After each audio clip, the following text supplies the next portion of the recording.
ऐसे की उम्मीद हाईकमान से होगी पूरी।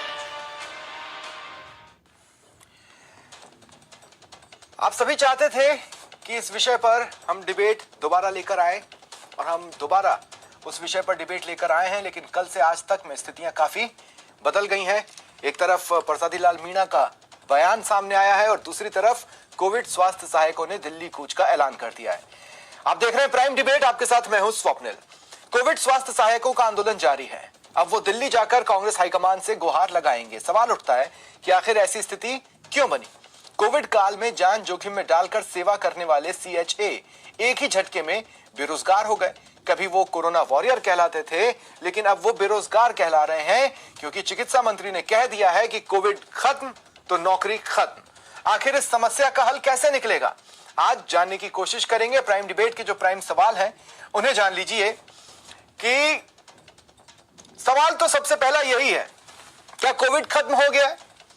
हाल के दिनों में जिस तरह से देश में केसेस एक बार फिर कोविड के सामने आए हैं, एक दिन में 24 घंटे के भीतर अगर 65% का उसमें उछाल है, नया वेरिएंट मिल चुका है। लोग एक बार फिर सावधानी बरतने के लिए चेता रहे हैं। जो जानकार हैं, विशेषज्ञ हैं, वो कह रहे हैं कि कोविड की एक और लहर आ सकती है।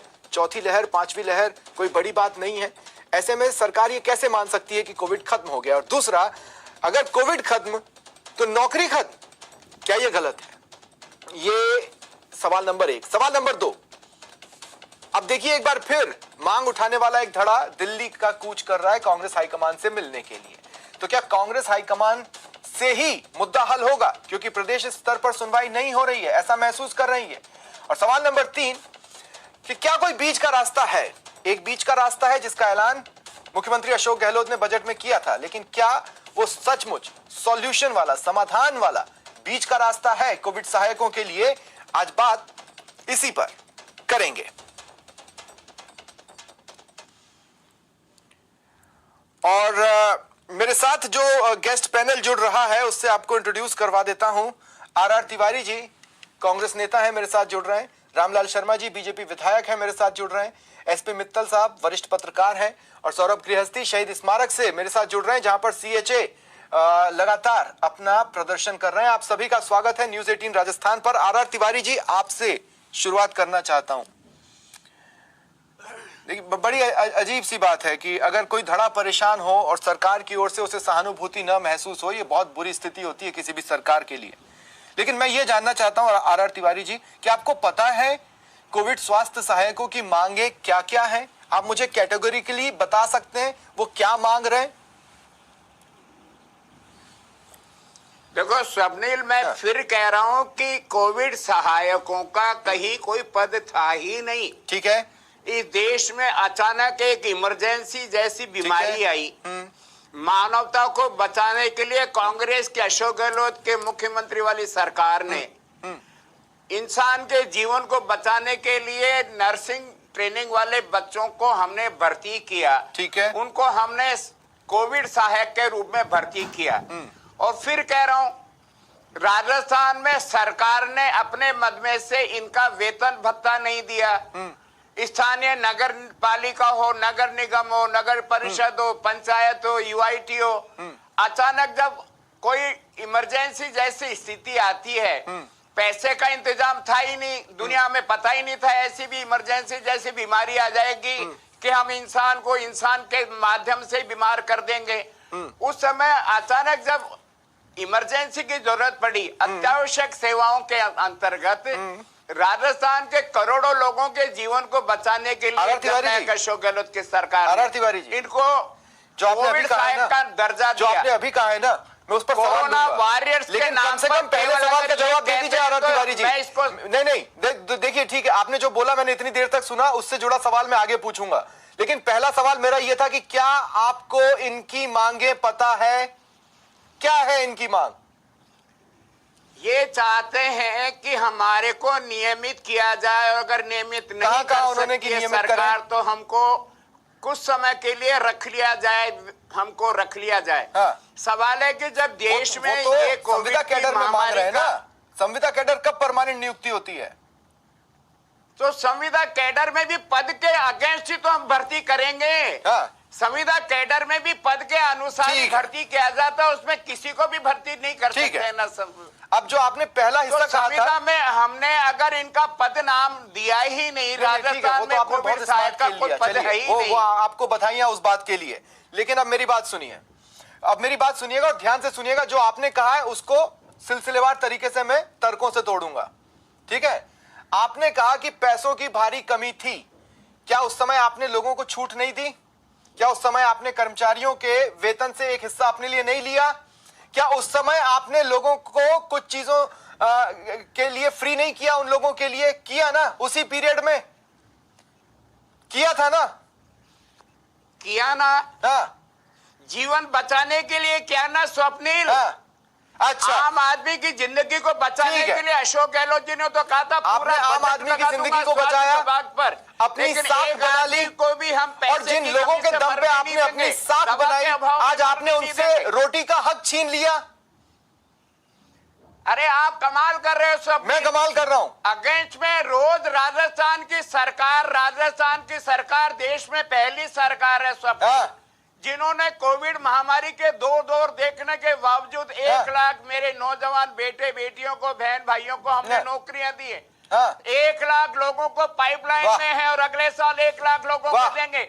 ये भारत सर जी सरकार देखिए, के जो रामलाल जी आज आप मेरे से बात आप करेंगे, स्टाफ की भारत कमी से जूझ सरकार रहे ने थे, कभी इसलिए लोगों आपने की ये सुविधा इमरजेंसी की वाला रास्ता पकड़ा, ठीक है। उसके दम पे आपने अपनी साख बचाई, लोगों की जान को बचाया, पूरे मान लिया। देश में लेकिन जिन कोविड लोगों के सहायकों कंधे के पर रूप में रखकर आपने ये ऐसी सब किया, भर्तियां वो की आज गई है। प्रदर्शन कर रहे हैं या केवल नहीं? राजस्थान सरकार ने नहीं की जिन गई। लोगों के कंधे देश पर में बंदूक आदमी को रखकर बचाने आपने के ये लिए सब हासिल राज्य किया, सरकार ने क्या वो आज राजस्थान प्रदर्शन कर रहे हैं या नहीं? प्रदर्शन करने की लोकतंत्र में छूट है, हाँ। लेकिन कानून का राज है, कानून के अनुसार ही नौकरियां मिलेगी। तो अगर ये कानून के खिलाफ है तो इन्हें डंडे मारकर वहां से उठा दीजिए। अरे ये कांग्रेस का शासन है, हाँ। ये बुलडोजर वाला शासन नहीं है। नहीं तो अरे सर जी 28,000 के सपने जब आपने बुलडोजर चला के तोड़ दिए हैं, प्रदर्शन 28,000 लोगों के सपने आपने बुलडोजर चला के ही तोड़े हैं। इसका मतलब ये नहीं कि हम कोई बुलडोजर चला दें या डंडे चलाएं। नहीं नहीं, तो सपने तोड़े आप खुलेआम। वो अपने अधिकार के लड़ेंगे। नहीं नहीं नहीं नहीं आर तिवारी जी, मैं भटकने नहीं दूंगा बात को। मैं फिर आपसे ये कह रहा हूं, और इस बात को समझिए, इन लोगों ने आपकी भी मदद की थी, आज सड़कों पर है, इनके घर में रोटी का कोई सोल्यूशन नहीं है। स्वप्निल फिर कह रहा हूं, इन बच्चों को, पढ़े लिखे बच्चे हैं, नर्सिंग के बच्चे हैं, राजस्थान सरकार नर्सिंग स्टाफ के लिए जो भी कोई नौकरियां का हम पदभार निकालेंगे, आप उसमें अप्लाई करो ना। हाँ। राजस्थान में ये तरीका है, कानून का तरीका है, ठीक है कि आप कई नौकरियां निकलती है, आप उस कैडर में इनको अपना ऐसे ही फार्म नहीं लिया भरो, था। परीक्षा आर दो। तिवारी जी, ऐसा थोड़ी हो सकता आर तिवारी जी मेरी बात नीट सुनिए। के अंदर 25 आर लाख लोग तिवारी बाद जी, परीक्षा देंगे और इन लोगों को वैसे ठीक है। आर तिवारी जी अब मेरी बात सुनिए। कोई ना कोई तरीका होता है, परीक्षा का फार्म भरना पड़ता है अगेंस्ट पोस्ट के ऊपर। आर तिवारी जी मेरी बात को सुनिएगा, इन लोगों को आपने ऐसे ही नहीं भर्ती किया था, आपने क्राइटेरिया सेट किया था, उस क्राइटेरिया में से इन लोगों को उठाया। आपने उस क्राइटेरिया में इन लोगों के कॉन्ट्रैक्ट में इस बात को जोड़ा कि आप हमारे को सेवा देते वक्त कहीं और नौकरी या कुछ भी नहीं कर सकते। आपने उस कॉन्ट्रैक्ट में ये जोड़ा कि इस दौरान आप उच्च शिक्षा भी हासिल मत करो, आप सिर्फ काम करते रहो। ये सारी कंडीशंस आपने लगाई इन लोगों के साथ, तो बेसिकली क्या आप लोगों ने इनका जीवन बर्बाद किया? स्वप्निल, आप उस महामारी के बारे में आप कितने गंभीर हैं? वो अचानक जो महामारी आई उसमें आप इनको कैसे छूट दे सकते थे? ये कैसे पढ़ाई कर सकते थे? जहां आदमी वेंटिलेटर से, ऑक्सीजन से परेशान था, दवाई से परेशान था, इनको दूसरा काम करने के लिए तो फिर आपने इनको दूध में पड़ी मक्खी की तरह निकाल फेंका। इन्होंने तो आपके लिए अपना इतना समय दिया ना। राजस्थान के मुख्यमंत्री अशोक गहलोत जी ने बजट घोषणा में इनके लिए एक आरक्षण रखा है। जैसे होमगार्ड का जो आकस्मिक होता है वो सुरक्षा के लिए होता है, तो सीधे बोलिए ना कि जरूरत पड़ेगी तो इस्तेमाल करेंगे। आप ये कहिए कि जरूरत पड़ेगी तो इस्तेमाल करेंगे, बस इतनी ही वैल्यू है इन नौजवानों की आपकी निगाह में। हमने इनको एनरोल कर रखा है सब। अगर भगवान ना करे हमको ये तीसरा दौर देखना पड़े, अगर तीसरा दौर तो पड़ेगा तो इन्हीं को वापस लाएंगे। भगवान ना करे कि चौथा दौर देखना पड़े, लेकिन आपके मंत्री जी ने कह दिया कोरोना खत्म हो गया है, अब कोरोना नहीं है। मैं सौरभ आपके पास आ रहा हूं, मैं चाहता हूं कि सीएचएस लगातार न्यूज 18 राजस्थान की स्क्रीन देखते रहते हैं, वहां पर धरना स्थल पर भी, और वो एक एक अपडेट्स जो जा रही हैं, जो बयान आ रहे हैं, उसको भी देख रहे हैं। अब अभी कांग्रेस के प्रवक्ता जो कह रहे हैं उस पर एक रिएक्शन ले लीजिए, उसके बाद फिर मैं रामलाल जी के पास जाऊंगा।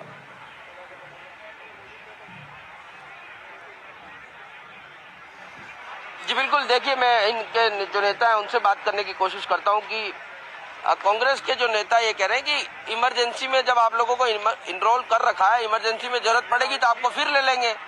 मैं अभी उनका बयान ही सुन रहा था। मैं नेताजी से एक बात कह देना चाहता हूँ। आपने एक बात बोली अभी भी, हमने प्रदेश की जनता की जान बचाने के लिए हमने ये कदम उठाया। आपको क्या अधिकार है भी आप किसी की जान बचाने के लिए किसी दूसरे की जान को खतरे में डालें? आपके पास क्या अधिकार है भी आपने लोगों की जान बचा ली कोरोना से? आपको क्या अधिकार है? आपने 28,000 परिवार को उजाड़ दिया। अगर इनमें से कोई भी एक भी साथी आर्थिक अभाव के अंदर, आपने हमें बोल रहे हो आपने हमें वेतन तक नहीं दिया, आपको शर्म आनी चाहिए। 6 महीने का वेतन हमारा 4 महीने का वेतन अभी तक बकाया चल रहा है। आप यहाँ पे झूठ फैला रहे हो, आप धोखा कर रहे हो लोगों के साथ। अगर 28,000 में से किसी एक ने भी आत्महत्या कर ली, क्या कांग्रेस सरकार या आप उसकी जिम्मेवारी लेते हो? क्या आपको शर्म आनी चाहिए? ऐसी महामारी में काम करने के बाद आपने यहाँ पे सड़कों पे मरने के लिए छोड़ रखा है, 28,000 परिवारों को मरने के लिए छोड़ रखा है। आप वहां पे एसी में बैठे थे, तब हम लोगों के, आपके परिवार के लोगों के टीकाकरण हमने किया, कोरोना से सुरक्षा चक्कर हमने उनको पहुंचाया था, ओटी के अंदर ड्यूटियां की, हॉस्पिटलों के अंदर ड्यूटियां की, आपकी नालियों के अंदर टेमीफॉस हमने डाला था, डेंगू का सर्वे हमने किया था। शर्म आनी चाहिए नेताजी आपको। आज आपने हमारा यूज करके हमें सड़क पे फेंक दिया। आप अपने आप को नेता बोलते हो? नेता वो होता है जो प्रजा को, पूरी जनता को एक बराबर लेके चले। आप एक साइड बोल रहे हो भी आपने प्रदेश की जनता की जान बचाई। क्या इनकी जान कीमती नहीं है? क्या जो लोग यहाँ पे बैठे हैं उनकी जान की कोई कीमत नहीं है? नहीं, लेकिन वो कह रहे हैं ना कि होमगार्ड की तर्ज पर आपका भी एक कैडर बना दिया जाएगा। आप भी एक होमगार्ड की तरह काम करो। आप रहो एक होमगार्ड की तरह। आप भी जब नेता की जरूरत हो तब आ जाया करो, जब जरूरत नहीं है चले जाया करो। क्या है होमगार्ड? होमगार्ड रखना है तो 8वीं 10वीं वालों को रखो। आपको शर्म आनी चाहिए। क्या होता है होमगार्ड? होमगार्ड का मतलब होता है ये 4-4 लाख 4-4 साल हमने अपनी ड्यूटी पे, अपनी नौकरी पे लगाए। 4-4 साल हमने स्टडी की, 7 लाख रुपए हमने अपनी स्टडी पे लगाए। क्या होमगार्ड बनने के लिए लगाए थे? क्या आपने तो बोल दिया 30 दिन में से अगर 2 दिन काम होगा तो आप हमें बड़ी अजीब स्थिति है, बड़ी अजीब स्थिति क्या है, मेरी इस बात को समझने की कोशिश कीजिएगा कि एक इमरजेंसी का टाइम आया इसलिए इन लोगों को हम लोगों ने लगाया, लेकिन क्या फिर डेंगू और मलेरिया भी इमरजेंसी थी? इमरजेंसी खत्म हुए तो वक्त हो गया।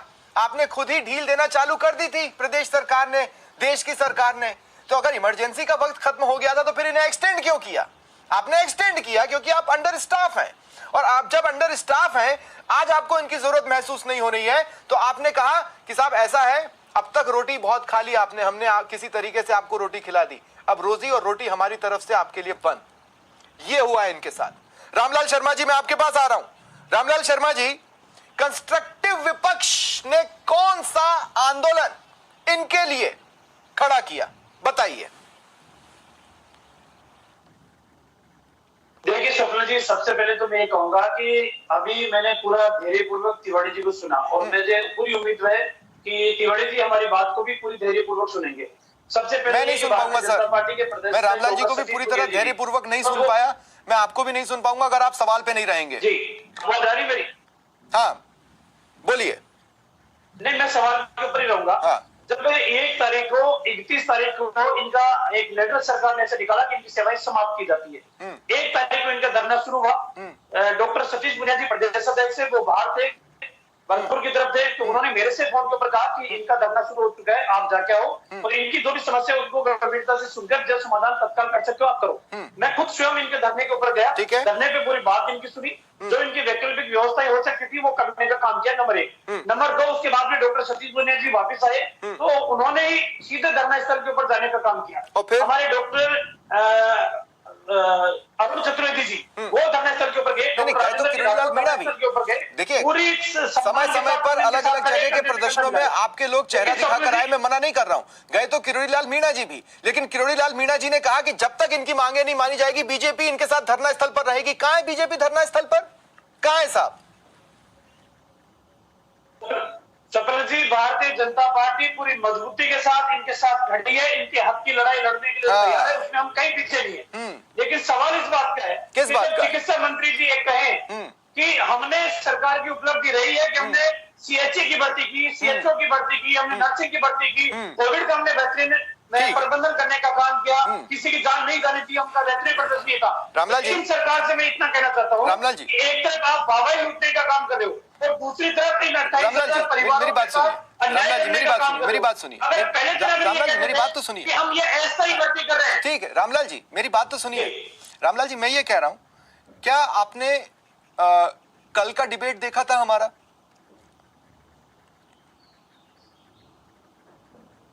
नहीं देखा सपना जी, नहीं देखा था ना रामलाल जी। कल जो बीजेपी के प्रवक्ता थे उनको मैंने इस देश के ही एक अन्य राज्य में हुई घटना के बारे में बताया और वो घटना मैं आपके साथ शेयर कर रहा हूं, ठीक है? ये रिपीटेशन है क्योंकि कुछ चीजों की सच्चाई सबके सामने बार बार आनी जरूरी है। उत्तराखंड में भी हेल्थ वर्कर्स रखे गए ऐसे ही, वो भी कार्य मुक्त हुए हैं 31 तारीख को, वो भी 1 तारीख से प्रदर्शन कर रहे हैं, वहां के भी स्वास्थ्य मंत्री उनसे नहीं मिल रहे हैं और आप कह रहे हैं आप अलग हैं। अगर आप यहां इंसाफ की मांग कर रहे हैं तो कम से कम उत्तराखंड के हेल्थ वर्कर्स को इंसाफ देते थे सर, नहीं तो कहिए यहां सियासत कर रहा हूं। स्वप्न जी, चाहे राजस्थान हो, चाहे उत्तराखंड हो, चाहे अन्य प्रदेश हो, अगर किसी भी प्रदेश के अंदर किसी भी युवा के साथ अगर राजस्थान की सरकार ये कहती कि हम इनको 1 महीने के लिए ले रहे हैं, स्वप्न जी बहुत से विद्यार्थी ऐसे हैं, बहुत से आप अलग कैसे हुए रामलाल जी? मैं तो समझना चाह रहा हूं आप अलग कैसे हुए? जो कांग्रेस ने यहां किया वो बीजेपी ने उत्तराखंड में किया और आप कह रहे हैं हम अलग हैं। आप दोनों से गलती हुई है, स्वीकार कीजिए। स्वप्न जी मैं ये कह रहा हूं कि बिल्कुल अगर उत्तराखंड की सरकार ने अगर ऐसा किया है तो उनको अपने निर्णय को पुनरावृत्ति करनी चाहिए, उनको वापस बहाल करना चाहिए। तो वो उत्तराखंड में क्यों नहीं हुआ? देखिए मैं इस सवाल को आपसे पूछूंगा वो उत्तराखंड में क्यों नहीं हुआ? उससे पहले मेरे सिर्फ एक गेस्ट बज रहे, मैं तुरंत आप ही के पास आऊंगा। रामलाल जी आपका सिग्नल थोड़ा सा फ्रीज हुआ है, मेरे सहयोगी आपके सिग्नल को दोबारा जोड़ेंगे और मैं आपको तुरंत आपसे दोबारा इसी बात पर कंटिन्यू करूंगा कि जो चीज यहां होनी चाहिए वो उत्तराखंड में हो नहीं रही है और आप कह रहे हैं कि हमारी लाइन बड़ी है, हम बेहतर है, कैसे? वो मैं आपसे पूछूंगा, लेकिन उससे पहले एसपी मित्तल साहब, ये उसी तरह की बात है कि हमें आपकी जरूरत थी तो हमने आपको ले लिया, आज आपकी जरूरत नहीं है, ओके टाटा बाय बाय, हमें कोई मतलब नहीं, निकलो यहां से। स्वप्निल, मैं सबसे पहले आज जो है वो न्यूज 18 को इस बात की बधाई देना चाहता हूं कि सवेरे से ही मैंने देखा कि ये जो कोविड सहायक 28,000 जो है इनकी मांग को लगातार आप उठाए जा रहे हैं। मैंने सवेरे भी देखा, जो हमारे संवाददाता अभी जुड़े हुए हैं सौरभ गृहस्थी, मैंने देखा कि आज दिन के अंदर उन्होंने एक बहुत अच्छा काम किया जिसके माध्यम से सरकार तक ये आवाज पहुंची। कल हरीश चौधरी साहब इनके धरने पे गए थे। हरीश चौधरी साहब हम सब जानते हैं कि बहुत शक्तिशाली क्या नाम से राजस्थान में कांग्रेस के नेता है, पहले के मंत्री रह चुके हैं, मौजूदा समय में पंजाब के क्या नाम से प्रभारी भी है। वो गए थे, उन्होंने इस बात का आश्वासन दिया था, लेकिन वो जो आश्वासन था मुझे लगता है कि वो आश्वासन उनका धरा रह गया। और आज न्यूज 18 ने जो सबसे बढ़िया काम ये किया कि जब सौरभ अवस्थी आपके वहां धरना स्थल पे मौजूद थे तो लाइन पर लिया गया हरीश चौधरी साहब को, जो हरीश चौधरी कल ये कह के आए थे कि मैं इनके साथ हूं और मैं चाहता हूं कि क्या नाम से इनकी बहाली हो। लेकिन आज उन्होंने ये जिस तरीके से अपनी बात को कहा कि मैं सरकार का अंग नहीं हूं, इसमें 3 डिपार्टमेंट मिले हुए हैं, मैं अकेला कुछ नहीं कर सकता हूं, उसके बाद में मैंने ये देखा कि जो धरना स्थल पे था वो आक्रोश हुआ। खासतौर से जो महिलाएं वहां पे जो बैठी हुई हैं उनमें भी जबरदस्त नाराजगी देखी गई और उसी वक्त ये घोषणा की गई कि हम अब दिल्ली कूच करेंगे। मेरा सारे प्रकरण में स्वप्निल ये कहना है कि जब आप एक और ये आश्वासन दे रहे हैं कि हम आपको पुनः बहाल कर देंगे, मुख्यमंत्री ने भी कहा, जो मंत्री है राजेंद्र जाटव साहब उन्होंने भी कहा, और मैं आपको बताना चाहता हूं कि राजस्थान के 100 से ज्यादा विधायकों ने इनके समर्थन में पत्र लिखे हैं। ये सब कार्यवाही, या तो आप इनको पहले दिन से मना करते हैं कि हम आपको नहीं रखेंगे, आप पिछले 21 दिन से इनको आश्वासन दे रहे हैं, 21 दिन से इनको ये उम्मीद लगाए बैठे हैं कि सरकार हमारी सुन लेगी, इसी उम्मीद में तो ये आज 21 दिन से वहां बैठे हैं। उनकी सैलरी पूरी नहीं दी गई अब तक, समझ से परे